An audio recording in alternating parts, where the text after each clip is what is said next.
Sister குஷி குஷியா இருக்கிறீங்களா? ஓம் சாந்தி brother, பிஸியா இருக்கேன். இன்னைக்கு நாம பைபிள் பழைய ஏற்பாடு நெஹிமியா 13வது அதிகாரம், கடைசி அதிகாரம். ஸோ அதுலேயே நம்ம 2 வீடியோ தனியாக போட்டிருக்கோம். இது 3வது வீடியோ. ஏன்னா அதில் 3 முக்கியமான மெசேஜ் இருக்கு, அதனால தனித்தனியாக. ஃபர்ஸ்ட் மெசேஜ், ஒரு காலத்தில் இஸ்ரவேலர்களுக்கு தண்ணி கொடுக்கலன்றதுக்காக கடவுள் அவங்கள கோயிலுக்குள்ளே விடாதீங்கன்னு சொல்லிட்டாருன்ட்டு அது வரைக்கும் ஒன்றா இருந்தவங்களும் பிடிச்சி வெளில துரத்துறாங்க.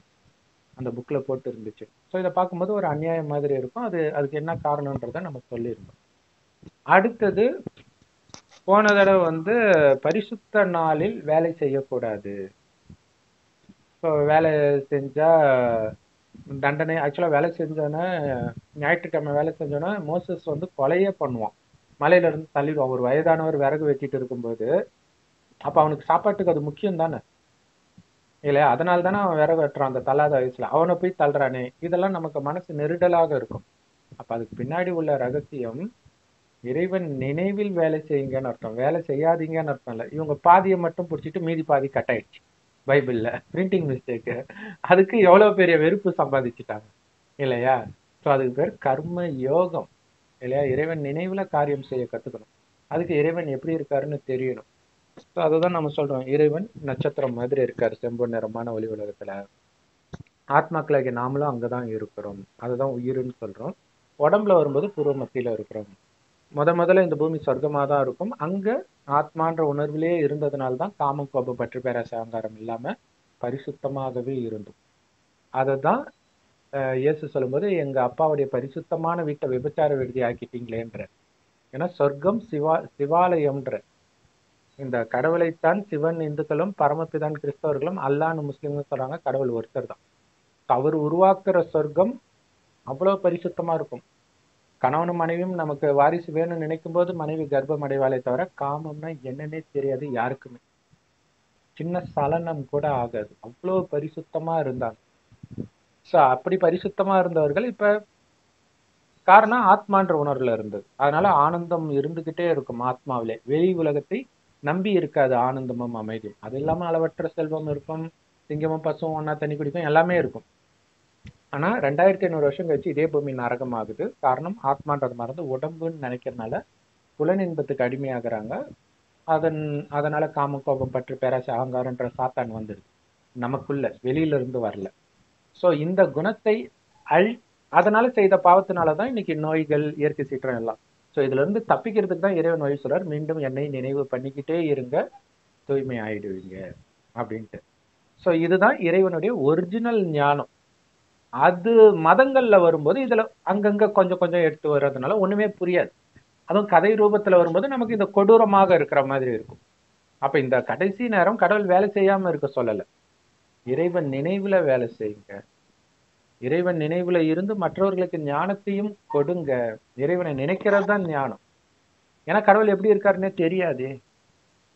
அப்ப தெரிந்தால்தானே அவரை நினைக்கிறது.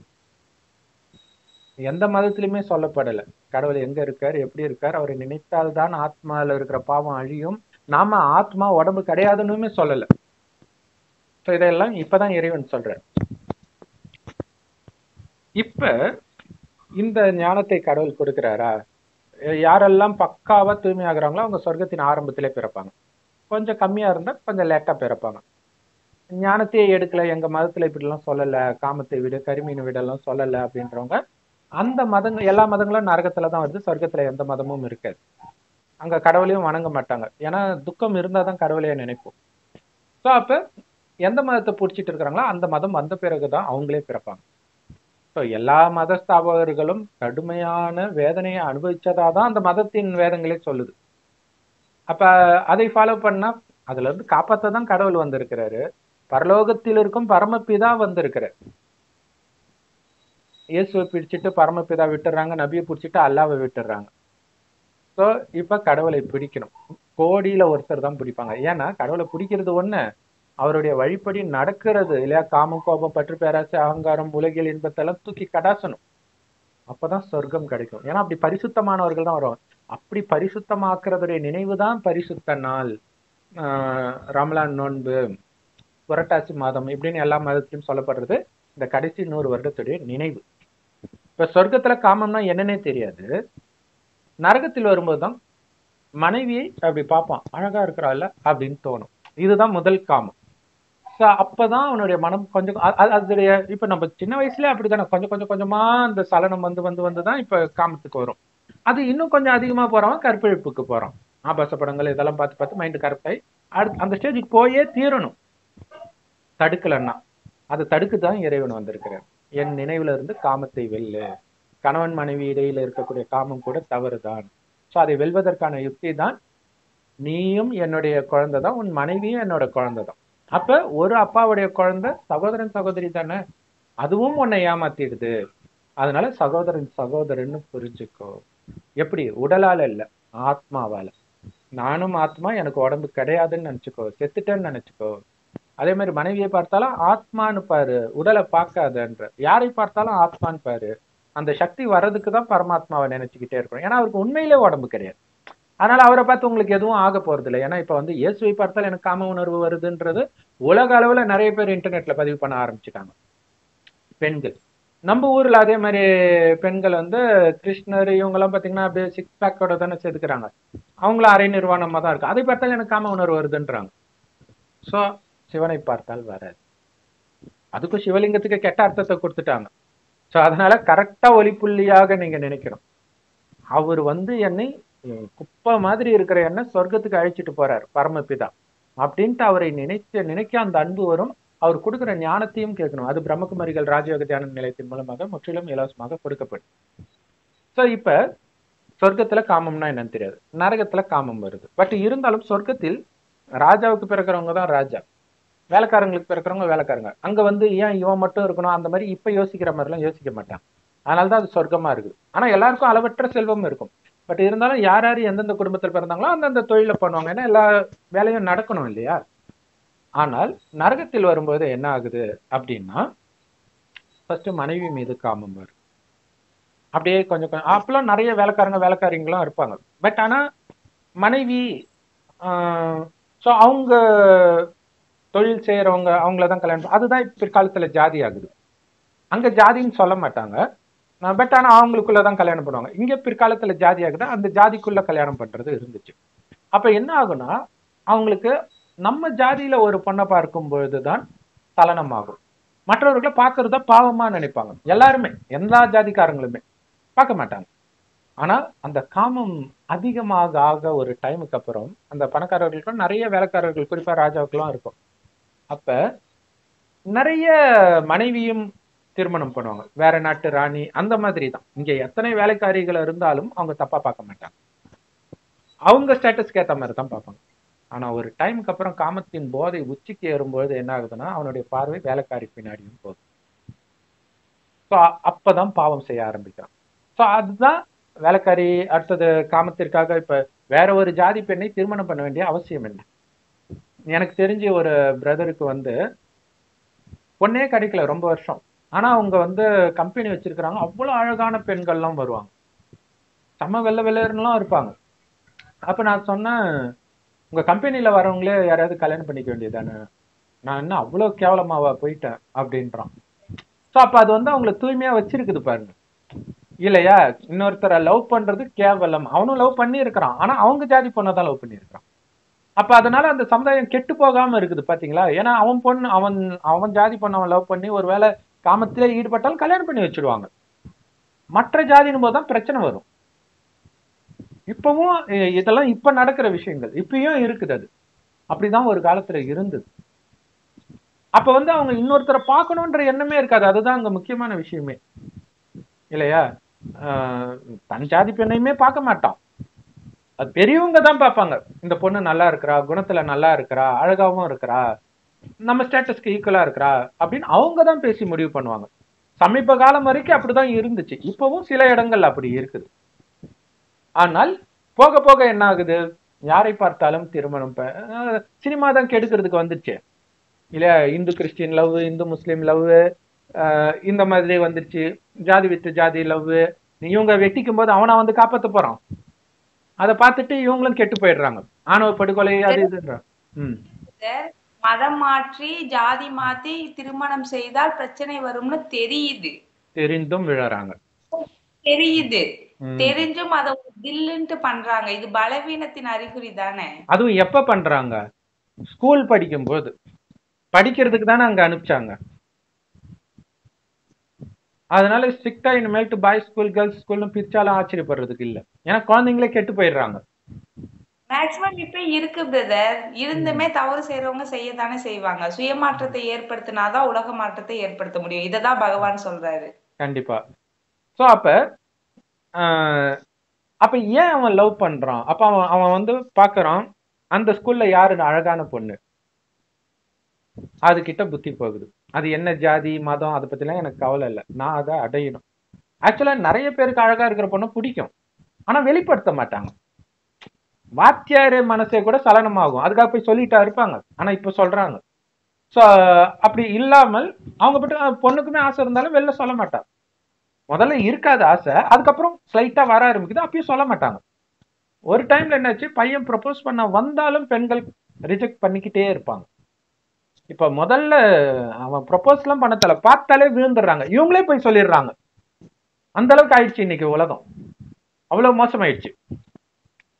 இப்ப இது வந்து ஆரம்பத்துல இருந்து கடைசி வரை நடக்கிற ஒரு கதை, ஆத்மாவுடைய கதை. இப்படி பரிசுத்தமா இருந்தவர்கள் இப்படி ஆகுறாங்க.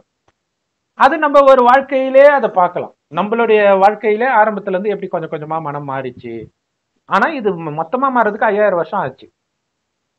அங்க குழந்தை பருவமாகவே இருப்பாங்க ஆரம்பம் ஃபுல்லாவே. பெரியவர்களும் மனம் அப்படியே இருக்கும், பரிசுத்தமாகவே இருக்கும், அதனாலதான் ஆனந்தமா இருப்பாங்க. குழந்தைங்களோட பார்த்தாலே நமக்கு சந்தோஷம் வருது, அப்ப அவங்கள பார்த்தா எப்படி இருக்கும், தேவதைகளை பார்த்தா. அப்படி இருந்தவர்கள் இப்படி ஆகுறாங்க. ஆனா இந்த 5000 வருஷமா ஆத்மா கொஞ்சம் கொஞ்சமா மனநலம் மாறுறத ஒருத்தன் வாழ்க்கையிலே நடக்கிற மாதிரி பைபிள்ல ராமாயணத்துல இப்படி எல்லாம் காட்டிட்டாங்க. சோ அதுதான் பாத்தீங்கன்னா இந்த சாலமன் ஒரு மகாராஜா இருப்பாரு. நம்ம ஊர் விக்ரமாதித்தனை தான் அங்க அப்படி காட்டிட்டாங்க. விக்ரமாதித்தன் தான் உலகத்திலே முதல்ல கோயில் கட்டினவன். சொல்றது கடவுள் பிரம்மகுமாரிகள் மூலமாக. அந்த கடவுளே நேரடியா கடைசி 100 வருடம் வந்து சொல்றது. கட்டுறது சிவன் கோயில், சிவனைத்தான் கர்த்தர்னு சொல்றது. அதுதான் தங்க வைர வைடூரியம். சர்ச்சில தங்க வைர வைடூரியம் வைப்பாங்க, இல்ல மசூதியில வைப்பாங்களா இல்லையா? சோ இங்க இருக்கிறத தான் கொள்ளையடிக்கிறதுக்கு முகமது கஜினி வந்தான் பல தடவை. அந்த குறிப்பா அந்த கோயில் அவ்வளவு வைர வைடூரியங்கள் இருக்கும். ஸோ அதே டிஸ்கிரிப்ஷன்ல இருக்கும் சாலமனுடைய கோயில். ஸோ அது ஃபுல்லா கற்பனை கதை தான், ஆனா இங்க நடந்தது அங்க அப்படி வெளிப்பட்டு இருக்குது. அப்ப சாலமன் வந்து கடவுளுக்கு பயந்தவனாக இருப்பான், கடவுள் சொல்ற எல்லாமே கேட்பான், அவனுடைய நாடே அமைதியா இருக்கும், எந்த யுத்தமும் வராது. இதெல்லாம் சொர்க்கத்துல நடக்கிறது. நரகத்திலும் ஆரம்பத்துல யுத்தம் எல்லாம் இருக்காது. அப்ப என்ன ஆகுது, ஒரு டைமுக்கு அப்புறம் நிறைய பாக்குற பொண்ணெல்லாம் கல்யாணம் பண்றான். இது எங்க நடக்குது, இப்ப நடக்குது, எங்க பார்த்தாலும் கள்ள தொடர்பு அந்த மாதிரி. சோ அப்ப இதுக்கு உடைக்கிறது முதல்ல எங்க ஸ்டார்ட் ஆகுது அப்படின்னா, ஜாதி எல்லாம் கிடையாது, மதம்லாம் கிடையாது. அதாவது இது வந்து வேற்றுமை உயர்ச்சி தாழ்ச்சி பாவம் அப்படின்னு எடுத்துட்டு வந்தாங்க. அது அது ஒரு விதத்துல கரெக்ட். ஏன்னா மேல இருக்கிறவனுக்கு வந்து ஒரு அகங்காரம் வருது, ஏன் இவன் கீழானவன் தானே அப்படின்னும் வருது. ஆனால் சாத்தான் அந்த அதுக்குள்ள என்ட்ராகி என்ன பண்ண ஆரம்பிச்சிட்டான், அடுத்து உடனே அவங்க கேட்கறது, நான் ஐயர் பொண்ணை கல்யாணம் பண்ண முடியுமா? டேய் உனக்கு மரியாதை வேணுமா பொண்ணு வேணுமா? மரியாதை இல்லைன்னு தானே நீ உள்ள வந்த ஃபர்ஸ்ட், இப்ப எங்க போகுது பாருங்க, அப்படியே காமத்துக்கு போகுது. சோ இப்படி போய் அதனால்தான் இன்னைக்கு அனைத்தையும் நம்ம இழந்துட்டு இருக்கோம், காமத்துக்கு அவ்வளவு முக்கியத்துவம் கொடுக்கறதுனால. இப்ப கடைசி 100 வருடம் இறைவன் வந்து சொல்றாரு இதெல்லாம் தப்புன்னு. இந்த விஷயங்கள் தான் இங்க என்ன வருது நெகேமியா 13வது அதிகாரத்துல அப்படின்னா 23வது வசனத்துல இருந்து வருது. நிறைய பேர் வந்து அந்த இஸ்ரவேலர்கள் அவங்களுக்குள்ளதான் பொண்ணு கொடுத்து பொண்ணு எடுத்துட்டு இருந்தாங்க, அவங்களுடைய எதிரிகள் கிட்ட எல்லாம் பொண்ணு கொடுத்து பொண்ணு எடுக்க ஆரம்பிச்சுட்டாங்க. அது என்னன்னா கடவுளுடைய வழிபடி நடக்கிறது நாம, தேவதைகள் அவங்கதான் பிற்காலத்துல இந்துக்களா ஆகுறாங்க. அடுத்தது மற்ற மதங்கள்லாம் வருது. மற்ற மதம் கண்டிப்பா அழகாதான் இருப்பாங்க, ஏன்னா அவங்க புதுசா வராங்க. நம்ம சொர்க்கத்துல எல்லாத்தையும் அனுபவிச்சுட்டு இங்க வரும்போது புதுசா ஒரு கிறிஸ்தவ ஆத்மா வரும்போது அழகாதான் இருக்கும், புதுசா ஒரு முஸ்லீம் ஆத்மா வரும்போது அழகாதான் இருக்கும். ஏன்னா நம்ம வயசானவங்களா ஆயிட்டோம் ஆத்ம ரீதியா. அப்ப அழகா இருக்கும்போது புத்தி அங்க மயங்க ஆரம்பிக்குது. ஸோ அப்படிதான் இந்த லவ் மேரேஜ் இதெல்லாம் ஆரம்பத்துல வருது. இதுல கர்ம கணக்கும் இருக்குது, எல்லாமே இருக்குது. ஆனால் நீ காமத்துக்கு முக்கியத்துவம் கொடுக்கறதுனாலதான் அங்க லவ் பண்ற. நீ என்ன புரட்சி பண்றதுக்கா லவ் பண்ற? எவனும் புரட்சி பண்றதுக்கெல்லாம் லவ் பண்ணல இல்லையா? அழகா இருக்கிற, நீ புரட்சி பண்ணணும்னு ஆசைப்படுறன்னா நீ வேற ஜாதி பொண்ணு இல்ல, ரொம்ப அசிங்கமான பொண்ணை பார்த்து நீ கல்யாணம் பண்ணு பாப்போம். அப்படியே அசிங்கமான பொண்ணை கல்யாணம் பண்றவங்க இருப்பாங்க, ஆனா பயங்கர பணக்காரியா இருப்பாங்க. அப்ப இவன் ஏதோ ஒரு சுயலாபத்துக்காக தான் பண்ணியிருப்பான் இல்லையா? ஆனா இங்க அதுதான் நடக்குது. நிறைய பேர் எதிரிகள் சொல்லப்படுற மற்ற கடவுளை வழிபடுறவங்கள அந்த பெண்களை சேர்த்துக்கிட்டத பாக்குறோம்.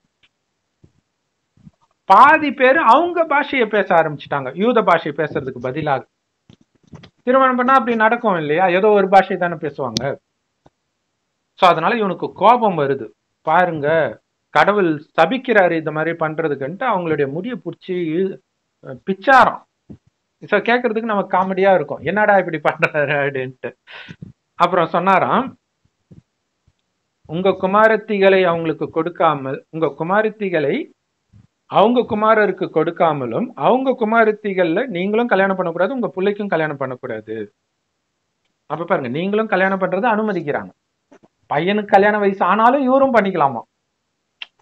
இதுதான் இங்க தப்புன்றது தெரிய மாட்டேங்குது அவங்களுக்கு. இங்க விபச்சாரன்றது காமத்துக்கு இதுதான். இல்லாட்டினா எதுக்கு இன்னொரு பொண்ணு அவன் கல்யாணம் பண்ணணும்? உதவி பண்ணா நீ காசா கொடு, எதுக்கு கல்யாணம் பண்ணணும்? இல்ல. அப்ப கடவுள் மேல சத்தியம் பண்ண சொல்றாரு. அப்ப சொல்றாரு, சாலமன் இதனால தானே பாவம் செஞ்சான். ஏன்னா உலகத்திலேயே அவனுக்கு ஈக்குவலான ராஜா கிடையாது. கடவுளுக்கு அவ்வளவு பிடிக்கும் அவனை. ஆனாலும் மறுஜாதியான ஸ்திரீகள்னால அவன் பாவம் செஞ்சான். அத கல்யாணம் பண்றத பாவம் சொல்ல. அதனால என்ன பண்ணிட்டானா, மத்த சாமி அவன் கோயில் கட்டிட்டான். அதனால பாவம் இப்படி வந்துச்சு. இங்க காமம் பாவம்ன்றது தெரியல அவங்களுக்கு, டைரக்டா சொல்லப்படல. இதுதான் இங்க விஷயம். ஏன்னா ஒரு 2 பொண்டாட்டி வந்துட்டாலே கண்டிப்பா ஒரு பொண்டாட்டிக்கு அநீதி நடக்கதான் செய்யும். 2 பேரை சமமாலும் எவனும் நேசிக்க மாட்டான். அவ்வளவு உத்தமனா இருந்தா எதுக்கு இன்னொரு பொண்ணை பார்க்க போறான் முதல்ல, இல்லையா? அடுத்தது, மறுஜாதி ஸ்திரீகளை சேர்த்துக்கிட்டனால கடவுளுக்கு துரோகம் பண்ணிட்டாங்க. சோ இந்த பொல்லாப்பையெல்லாம் செய்யும்படி நாங்க இடம் கொடுப்போம்னு நினைச்சீங்களா அப்படின்ட்டு பொண்டாட்டி எல்லாம் துரத்த சொல்லுவாங்க. இதுக்கு முன்னாடி இருந்தவர் துரத்தையே சொல்லிடுவார், எல்லாரையும் கூப்பிட்டு போங்கன்னு துரத்துவார், எஸ்ரான்றவர். இப்ப நெகேமியால இவரு விலக்கி வைக்கிறார். அதுலயும் இவருக்கு க்ளோஸா இருந்த ஒருத்தனே இன்னொரு இடத்துல பொண்ணை கொடுத்துட்டான்ட்டு விலக்கிடுவார், போயிடு அப்படின்ட்டு. ஆனா இது நடைமுறையில இருக்குதா அப்படின்னா இப்பவும் இருக்குது இல்ல. நிறைய இடங்கள்ல அந்த ஜாதி, இப்ப ஒண்ணும் இல்ல, ஒரு முஸ்லிம் பொண்ணையோ பையனையோ கல்யாணம் பண்ணிட்டாங்கன்னா அவங்க ஃபங்க்ஷனுக்கு இவங்க போக மாட்டாங்க, இந்துக்கள் யாரும் போக மாட்டாங்க, அந்த சொந்தக்காரங்கள் போக மாட்டாங்க, ஃப்ரெண்ட்ஸ் வேணா போய்க்கலாம். ஸோ அப்ப அது ஒதுக்கி வச்ச மாதிரி தானே, இல்லையா? சரி, இப்ப யார்கிட்டயும் எதுவும் இல்லை, ஒதுக்கி வச்சாலும் பிரச்சனை இல்லை. பட் செல்வம் இருக்கும்பொழுது, இல்லையா? அடுத்தது, அதே மாதிரி லேவியர்கள், இவங்கெல்லாம் கூட லேவியர் ஆசாரியர்கள்ன்றது ஊழியம், அதாவது இறைவனுடைய சேவை பண்றவங்க, அவங்களே இந்த மாதிரி மறுஜாதி பண்ணும் பொழுது கடவுள் கிட்ட சொல்றாங்க, நீ என்ன உடன்படிக்கை பண்ண, அவங்கள தவிர யாரும் உன் கிட்டேயே வரக்கூடாதுன்னு சொன்னா அவங்க எவ்வளவு பரிசுத்தமா இருக்கணும். ஆனா அவங்க இப்படி இந்த உடன்படிக்கையை பற்றி தெரியாமல் அல்லது மீறி தீட்டுப்படுத்திட்டாங்க அப்படின்னு சொல்லி இந்த மாதிரி மறு ஜாதியை திருமணம் செஞ்சவங்க எல்லாரையும் நீக்கியாச்சு. நீக்கிட்டு அதை தான் சுத்திகரிக்கிறதுன்றது. இன்னொருத்தரை கல்யாணம் பண்ணி அவங்கள ஒதுக்கி வச்சு, அது ஆக்சுவலா கிராமத்துல இதெல்லாம் முதல்ல பண்ணுவாங்களாம், இப்பவும் பண்ணலாம் தெரியல. வேற ஜாதி கல்யாணம் பண்ணிட்டாங்க அப்படின்னா, குறிப்பாக அந்த கீழ் ஜாதின்னு சொல்றவங்களை கல்யாணம் பண்ணிட்டாங்கன்னா அவங்கள விலக்கி வச்சிருவாங்க, ஊர்ல யாருமே அவங்க கூட பேச மாட்டாங்க. ஸோ இவ்வளவும் பகைச்சிக்கிற அளவுக்கு அது கொலையில கூட முடியும். தெரிஞ்சும் அவன் லவ் பண்றான் அப்படின்னா காமம் படுத்துற பாடு, அதுதான் பிரச்சனை. ஸோ இப்படியெல்லாம் நான் பண்ணி இருக்கிறேனே, அதனால நான் நீங்க சொன்னதெல்லாம் ஃபாலோ பண்ண இல்லையா, கொஞ்சம் எனக்கு கொஞ்சம் பார்த்து சொர்க்கத்துல நல்ல பதவி கொடுங்க அப்படின்னு கடவுள்கிட்ட கேட்கிறேன். ஸோ ஆரம்பத்துல இருந்து இதெல்லாம் நான் பண்ணியிருக்கிறேன்ல அப்படின்ட்டு. சரி, அப்ப இதோடைய உண்மையான அர்த்தம் நம்ம ஏற்கனவே சொன்னதுதான் இல்லையா? அந்த காமத்துல மூழ்கினதுனால, மனைவி மேல காமம் வச்சாலும் அது விபச்சாரம் தான். இயேசு ஒரு பெண்ணை நீ இச்சையா பார்த்தாலே விபச்சாரம் பண்ணிட்டேன்ற, மனைவியை தவறுன்னு சொல்லல. இவங்க பரிசுத்த விவாகம்னு போஸ்டர் ஓட்டுறாங்க கிறிஸ்டியன்ஸ். பரிசுத்தத்துக்கு அர்த்தமே என்னன்னு தெரியல. அப்ப இயேசு பரிசுத்தமானவர்னாலும் இந்த அர்த்தத்துல தான் சொல்றீங்களா? அப்ப இயேசுக்கு யூஸ் பண்ற அந்த வார்த்தையை நீங்க பரிசுத்த விவாகம்னா என்ன அர்த்தம் இல்லையா? சோ அப்ப இங்க வந்து காமத்துக்கு அவன் முக்கியத்துவம் கொடுக்கும்போதுதான் நிறைய பேரை கல்யாணமே பண்ணுவான். அதாவது தானே பெண்ணை தேடுறது. ஆக்சுவலா எல்லா மதத்திலுமே பெற்றோர்கள் பார்த்து திருமணம் பண்ற மாதிரி தான் இதுக்கு முன்னாடி இருந்தது, மேலை நாடுகள்ல கூட. இப்பதான் அது மாறிடுச்சு, இந்தியாவும் அந்த மாதிரி மாறிடுச்சு. காரணம், காமத்தில் அவன் விழுந்துட்டான். சின்ன வயசுலயே லவ் பண்றான்னு அர்த்தம், சின்ன வயசுலயே அவன் மனம் சலனம் ஆகுதுன்னு அர்த்தம். இது நோயின்னு தெரியல. பெருமையா ஒரு டைம்ல யூடியூப்ல ஃபேமஸா இருந்துச்சு, ஒரு சின்ன பையன் சின்ன பொண்ணை லவ் பண்றாங்களாம். அதுல அவங்க அப்பா அம்மா வேற சப்போர்ட். அதுக்கப்புறம் நாங்க பிரேக்கப் ஆகுறோம். இதுல வேற அவன் எதுக்கோ அழுகுறான். அழாத அழாதன்னு கொடுமையா இருந்தது. அந்த மாதிரி ஆயிடுச்சு உலகம் இன்னைக்கு. ரொம்ப குழந்தைங்களை வளர்க்குறது ரொம்ப ரொம்ப கஷ்டம். ஸோ இறைவனுடைய ஞானம், இந்த நேரடி ஞானத்தை கொடுக்கலன்னா வாய்ப்பே கிடையாது. ஒன்றும் இல்லை, சர்ச்சுக்கு எந்த பொண்ணும் போறது இல்லைன்னு வைங்களா, எந்த பையனும் முதல்ல போக மாட்டான். அப்ப தெரியும் எதுக்கு சர்ச்சுக்கு போறாங்கன்ட்டு இல்லையா? அப்படி ஆயிடுச்சு. முஸ்லிம்ஸ் மாதிரி வெறும் ஆண்கள் மட்டும்தான் ஒரு இடம், பெண்கள் மட்டும் ஒரு இடம், அதாவது வெவ்வேறு சைடு உட்கார்றாங்க, அது வேற. சர்ச்சே தனியா தான் நடக்கணும்னு வச்சு பாருங்களாம், பாதி பேர் போக மாட்டான். வயசான தாத்தா பாட்டி வேணா போவாங்க. அப்ப சர்ச்சே விபச்சார விடுதி ஆயிடுச்சுன்னு தானே அர்த்தம். அப்ப இயேசு சொன்ன மாதிரி இல்லையா? சோ அதுல இருந்து நீங்க வெளியில வரணும் அப்படின்னா ஒரே வழி இறைவன் நினைவு. இறைவனை மட்டுமே நினைக்கணும். இறைவனுக்கு உடம்பு கிடையாது, அவரை பார்த்தா உங்களுக்கு காமம் வராது, இயேசுவை பார்த்தா கூட வரும் இல்லையா? அதனால இறைவன் நட்சத்திரம் மாதிரி இருக்கிறார். ஆத்மா, ஆத்மான்னு நினைங்க, பூர்வமத்தில நட்சத்திரம் மாதிரி இருக்கு நம்ம ஆத்மா, உயிர். அது இருக்கிற வரையும் தான் கண்ணு பார்க்கும், வாய் பேசும், எல்லாமே உடல் மூலமா பண்ண முடியும். அந்த ஆத்மா தான் நான் புரிஞ்சுட்டு பரமாத்மாவை நினைவு பண்ணிக்கிட்டே இருங்க அப்படிங்கிறார். ஸோ மற்றபடி யாரையும் தள்ளி எல்லாம் வைக்க தேவையில்லை இல்லையா? ஏன்னா இப்ப எல்லாருமே அப்படி ஆயாச்சு. இப்ப தள்ளி வைக்கணும்னா எல்லாரையும் சேர்த்து போட்டு கொளுத்த வேண்டியது. அதனாலதான் கடைசியில கடவுள் கொளுத்துறாரு இல்லையா? உலக அழிவு ஏற்படுது. இப்ப மனைவி இருந்தாலும் காமம் இருக்கக்கூடாது. இனி உனக்கு சகோதரி தான். இந்த ஒரே ஒரு ஜென்மம் மட்டும்தான். ஏன்னா உலகம் அழிய போகுது. நிறைய பேர் புத்திசாலித்தனமா அப்புறம் எப்படி உலகம் விருத்தி ஆகும்? அழியிற நேரத்துல எதுக்குல விருத்தி அடையறத பத்தி பேசுற? யாரோ ஒருத்தன் வந்து இறந்துட்டான்னா அவனுடைய விந்து கிடைக்குமான்னு பொண்டாட்டி கேஸ் போட்டுட்டு இருக்காளாம். அவனே இறந்துட்டான், இன விருத்தி பண்ணி என்ன பண்ண போகுது தெரியல. சரி, அது ஒரு விதத்துல நல்லதுன்னு வச்சுக்கோங்களேன், இன்னொருத்தனை கல்யாணம் பண்ணக்கூடாதுன்னு நினைக்கிறா, அது ஓகே. ஆனா உலகமே அழிய போகுது. இப்ப இது தெரிந்த பிறகு எதுக்கு காமம் இல்லையா? முதல்ல ஆரம்பத்துல குழந்தைக்காக மட்டும்தான் காமம். சொர்க்கத்துல அப்படி அதுவும் கிடையாது. கணவன் மனைவியும் குழந்தை வேணும்னு நினைத்தால் மனைவி பிரெக்னென்ட் ஆயிடுவா. மற்றபடி அங்க காமம் எல்லாம் கிடையாது. அதனாலதான் அவங்கள கோயில் கட்டி இந்துக்கள் வணங்குறாங்க. அவங்கள சாத்தான்னு சொல்லிட்டு இவங்க சாத்தானுடைய வழிபடி நடக்கிறாங்கன்னு இவங்களுக்கு தெரியல இல்லையா? காமம், கரிமீன், அதுலயே இருக்கும் மாம்சமானவர்கள். கரிமீனை சாப்பிடுறதுக்கு முன்னாடி தொண்டைக்குள்ள வந்து கத்தியை விட்டு பாருன்னு பைபிள் பழைய ஏற்பாடுல இருக்கும். மாம்ச பிரியர்களேன்னு திட்டுவாங்க. ஆனா நல்லா சர்ச்சுக்கு முடிச்சுட்டு வந்து சாப்பிட்டு வருவாங்க. அதெல்லாம் படிக்கிறதே கிடையாது. மாம்சமானவர்கள் மாம்சமானவர்கள்னுவாங்க. அப்படின்னு என்ன அர்த்தம்? சாப்பிட்றதும் மாம்சம், பார்க்கறதும் மாம்சம், இப்படி ஆயிடுச்சு. சோ அதனாலதான் நாம அனைத்தையும் இழந்துட்டோம். இது சாலமனுடைய விஷயம் மட்டும் கிடையாது, அங்க இருந்த எல்லாருடைய விஷயமும் இழந்துட்டோம். இப்ப மீண்டும் அனைத்தையும் அடையணும்னா இப்ப நாம சுத்திகரிக்கப்படணும். எப்படி? இறைவனை நினைத்தால் மட்டுமே. யாரையும் தள்ளி வைக்கிறதுனாலும் கிடையாது. எல்லாருமே குப்பையை ஆயிட்டாங்க இப்ப இல்லையா? இப்ப இறைவன் நினைவுல இருங்க, மற்றவர்களோட பட்டும் படாம இருங்க. ஏன்னா அவங்க கூட சேர்ந்தீங்கன்னா உங்களை கெடுத்துடுவாங்க. கல்யாணம் பண்ணி தான் கெட்டு போகணும்னு அவசியம் கிடையாது இல்லையா? அவர் கெட்ட சகவாசம் இருந்தாலே உங்களுடைய புத்தி காமத்தை பத்தியே பேசிட்டு இருக்கிறவங்க கூட சேர்ந்தீங்கன்னா தானாவே நீங்க ஆபாச படம் பார்ப்பீங்க, காமம் இந்த மாதிரி விஷயத்துல மாட்டிக்குவீங்க. சோ அதுல இருந்தெல்லாம் விலகி இறைவன் சொல்வதை மட்டும் கேட்கணும், இறைவன் நினைவுல மட்டும் இருக்கணும். சாப்பாடு கூட இறைவன் நினைவுனால நீங்களே செய்த சாப்பாடை மட்டும் சாப்பிடுங்க. வெளியில இருக்கிற சாப்பாடை சாப்பிட்டால் கூட அந்த வைப்ரேஷன் உங்களை தாக்கும். சுத்த சைவ உணவு தான் சாப்பிடுறோம், அதுலயும் பூண்டு வெங்காயம் சேர்க்காம. கடவுள் சொன்னார், நம்ம செய்யறோம், அவ்வளவுதான். கடவுள் இதனாலன்னு சொல்லல. ஆனா இன்னைக்கு பாக்குறோம், நான்வெஜ் சாப்பிட்றோம் எல்லாம் செத்துட்டு கிடக்குறான். வீட்டிலேயே மட்டன் வாங்கி சமைக்கிறான், சாவறான். சிக்கன் சாப்பிட்றோம் சாவறாங்க திரும்ப திரும்ப. அதுக்கு இவங்க காரணமாக உள்ள ஹார்மோன் இன்ஜெக்ஷன் போடுறான், எது வேணாலும் சொல்லிக்கிட்டோம். ஆனா கடவுள் வழி ஃபாலோ பண்ணதுனால தப்பிச்சிட்டோம்ல. நடக்கிற முக்காவாசி கொலை காமத்தினால தானே நடக்குது. கள்ளத்தொடர்பு, வெட்டனா, தண்ணி அடிச்சுட்டு, இது ஒரு மயக்கம், அது ஒரு மயக்கம், ரெண்டு சேர்ந்துச்சுன்னா முடிஞ்சு போச்சு. ஸோ அப்ப இங்க ஒரு பிரச்சனையா, துக்கம் கொடுக்குறானா, தோல்ல இருக்கிற ட்ரெஸ்ஸை கேட்டா இடுப்புல இருக்கிறதையும் கைட்டி கொடுத்துட்டு போன்னு இயேசு சொல்றாரு. அதுதான் இறைவனுடைய வழி. கொடுத்துட்டு போன்றாரு, இருன்னு சொல்லல.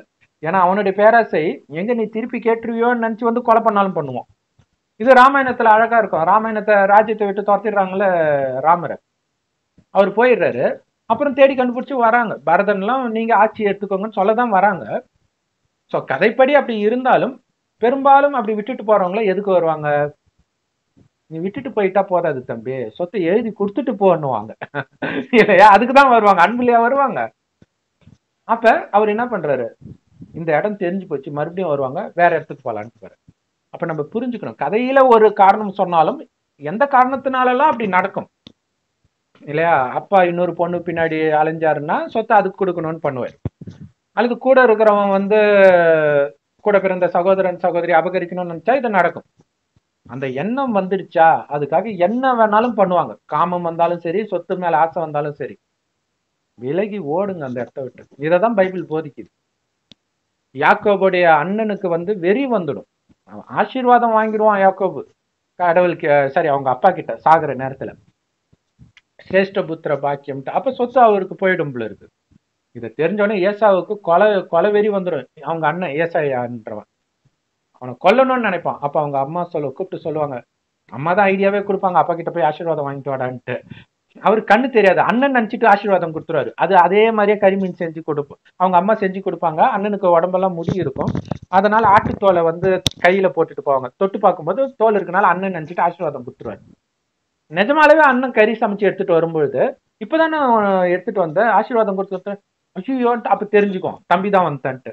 அவனை கொல்லாம விட மாட்டானே. அவங்க அம்மா கூப்பிட்டு, உங்க அண்ணன் உன் மேல காண்டுல இருக்கிறான், நீ வந்து மாமா வீட்டுக்கு போ, உங்க அண்ணன் கோபம் தணிஞ்சதுக்கு அப்புறம் நான் கூப்பிட்டு அனுப்புறேன். அப்ப என்ன ஆகும், எல்லாத்தையும் விட்டுட்டு போறான். நான் எதுக்கு போகணும்னு கேட்கலாம்ல, என்னது தானே, கோர்ட்டு போலாம், கேஸ் போலாம், கோர்ட்டு வாசல்ல வெட்டுறதெல்லாம் பாக்குறோம்ல. வெட்டணும்னு முடிவு பண்ணது தண்டனை, அதுக்கப்புறம் நீங்க கோர்ட்டு கேஸ்ன்னு அலையிறது வேற.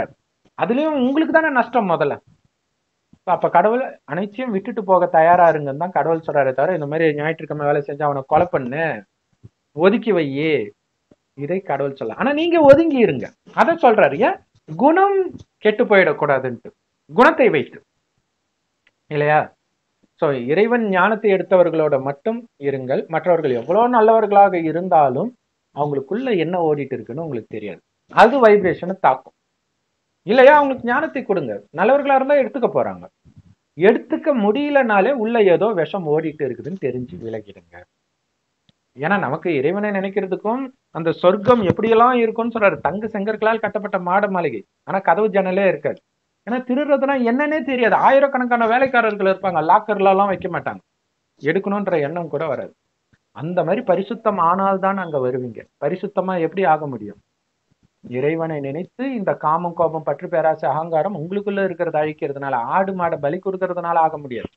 ஏன்னா பைபிள் அப்படி காட்டியிருப்பாங்க. அதுக்காக இதை பலி கொடுத்தாங்க, அதை பலி கொடுத்தாங்க. ஸோ நீங்களே யோசிச்சுக்கோங்க, எது உண்மையில் கடவுளுடைய ஞானமாக இருக்கும். இங்க ஒண்ணுமே இல்லை, இறைவனை நட்சத்திரம் மாதிரி நினைச்சுக்கிட்டே இருங்க. ஆத்மான்னு ஒன்று. ஒருவேளை உங்க மதத்தை விட முடியலனாலும் பிரச்சனை இல்லை, நீங்க எல்லாத்தையும் ஃபாலோ பண்ணிக்கோங்க. கடவுள் எப்படி இருக்காருன்னு தெரியாது இல்ல, எப்படி இருக்காரு. நீங்க இயேசுவே நினைச்சாலும் இயேசுவோட போட்டோ அவங்க கிட்ட இருக்குது.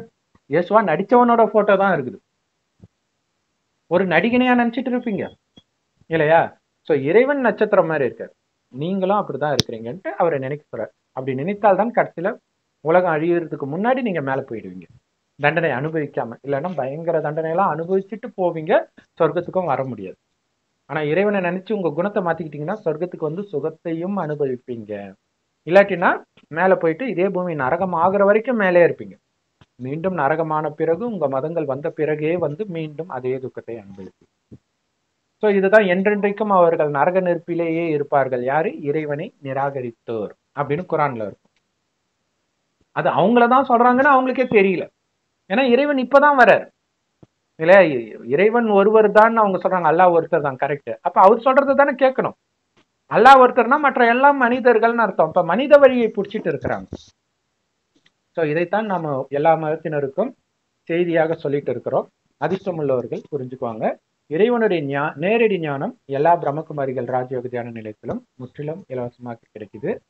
யூடியூப் வெப்சைட்ஸ்லயும் இருக்கு. அதோட லிங்க் இந்த வீடியோக்கு டிஸ்கிரிப்ஷன்ல கொடுக்குறோம். அவசியம் பார்த்து பயன்பெறுங்கள். அந்த பிரம்மான்றது சிவன் யார் உடம்புல வராரோ அவருடைய பேர் அவர் வைக்கிறார். இதைத்தான் ஆதாம்னு அங்க வைக்கிறாங்க. மண்ணுல இருந்து செஞ்சாருன்றது என்னன்னா, மண்ணுனால ஆன இந்த உடல் உணர்வுலயே மயங்கி கிடக்கிறது, காமம், கரிமீன், இந்த மாதிரி விஷயங்கள். ஸோ அதுல இருந்து எழுப்புறாரு, நீ ஆத்மா, உடம்பு கிடையாது அப்படின்னு எழுப்புறது தான் இறுதியில் எழுப்புறாரு. கல்லறையில இருந்து செத்து போன மாதிரி இருக்கிறோம், உடல் உணர்வுல மயங்கி இருக்கிறதுனால. ஆத்மான்றதை மறந்துட்டோம்ல. அவங்க என்ன நினைச்சிட்டாங்க, சுடுகாட்டுல இருந்து அவர் எழுப்புவார் போல இருக்குன்னு நினைச்சுன்னு இருக்காங்க. ஏன்னா அப்படி நேரடியா புரிஞ்சுக்கிறாங்க. அதுக்குள்ள ஆழமான ரகசியத்தை கடைசியில தான் இறைவன் வந்து வெளிப்படுத்துறாரு. அதனால்தான் பைபிள்ல கடைசி சாப்டர் வெளிப்பாடுன்னு இருக்குது. ஸோ கோடியில ஒருத்தர் தான் இதை புரிஞ்சிக்க முடியும். ஏன்னா கோடியில ஒருத்தர் தான் சொர்க்கத்துக்குள்ள வர முடியும். ஸோ இவ்வளவு நேரம் நீங்க பொறுமையாக பார்த்தீங்க, புரியவும் செஞ்சதுன்னா கண்டிப்பா நீங்க தேவதை ஆத்மா தான்.